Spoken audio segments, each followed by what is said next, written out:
तो स्वागत है दोस्तों ताज़ा न्यूज़ भोजपुरी चैनल में।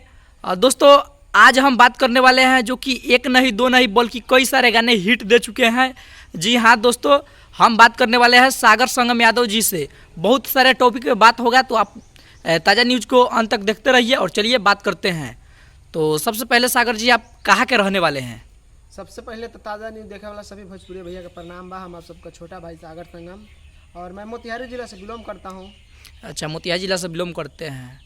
और आपका भोजपुरी गाना आता है कौन कंपनी से आता है? मेरा रेगुलर ऑडियो वीडियो प्रेमी म्यूजिक वर्ल्ड से आता है, जो राइटर विकी विशाल भैया का कंपनी है प्रेमी म्यूजिक वर्ल्ड। वहाँ से मेरा अभी फिलहाल में मेरा एक गाना छूटा है, फराक में सराक दिन हुई। बहुत बढ़िया वीडियो बा, रिस्पॉन्स भी अच्छा खासा जाता। तो थोड़ा वो गाना के गुनगुना के। हर सूट साला भर में बबड़ का झमेला, अब पहले से होके नहीं हो वाला खेला। बहुत अच्छा गाना बा। और गाना के बोल मतलब मेन टॉपिक है, रे छौरी पहन के हे फराक तो राक देना होई।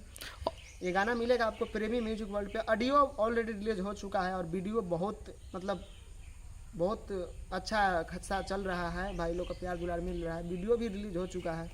अच्छा, और भी गाना आने वाला है जो कि धमाका? तो ढेर सारा गाना है और वीडियो लगातार आएगा प्रेमी म्यूजिक वर्ल्ड से। आप लोग विनती है नहीं हो रहा है भाई लोग, मेरा गाना सुनने के लिए प्रेमी म्यूजिक वर्ल्ड सर्च कीजिए और चैनल को सब्सक्राइब कर लीजिए।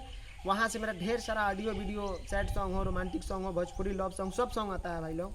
अच्छा, आपका गाना मतलब कितना सारा हिट हो चुका है? कोई एक गाना सुनाइएगा पहले वाला। तो ढेर सारा है हिट, आप लोग का प्यार बहुत मिला है।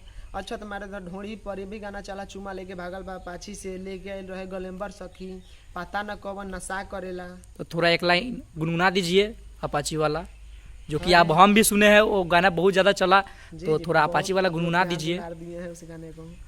ना गलेम्बर ना हीरो हुंडा, लेके आयल रहे न सखी गुंडा, हमारा लागल बड़ी डोरे, सुन दिल के भीतर भागल गाछी से रे, आ घरे जाके कहनी हो चाची से रे, आ चुमा लेके भागल भैया पाछी से रे। ये गाना आप लोग बहुत प्यार दुलार दिए, 2-3 मिलियन क्रॉस है आप सबका प्यार दुलार। और एक गाना मेरा आप लोग मेरा पहचान बनाया, वो गाना है अछत मारे था ढोड़ी पर।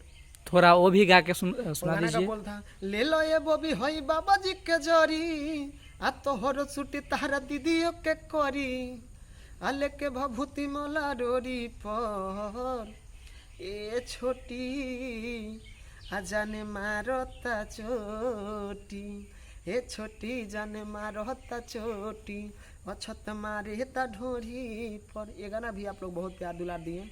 और मेरा ढेर सारा ऑडियो वीडियो लगातार आने वाला है प्रेमी म्यूजिक वर्ल्ड से।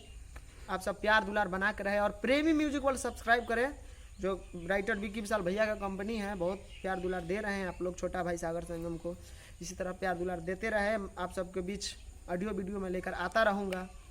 तो चलिए ज़्यादा से ज़्यादा ताज़ा न्यूज़ के बारे में कुछ कहना चाहते हैं? सबसे पहले तो ताज़ा न्यूज़ पर जितना भी हमारे भाई लोग जुड़ल बारे, सभी भाई के दिल से प्रणाम बा। ताज़ा न्यूज़ भोजपुरी चैनल सब्सक्राइब करी, लाइक करी, शेयर करी।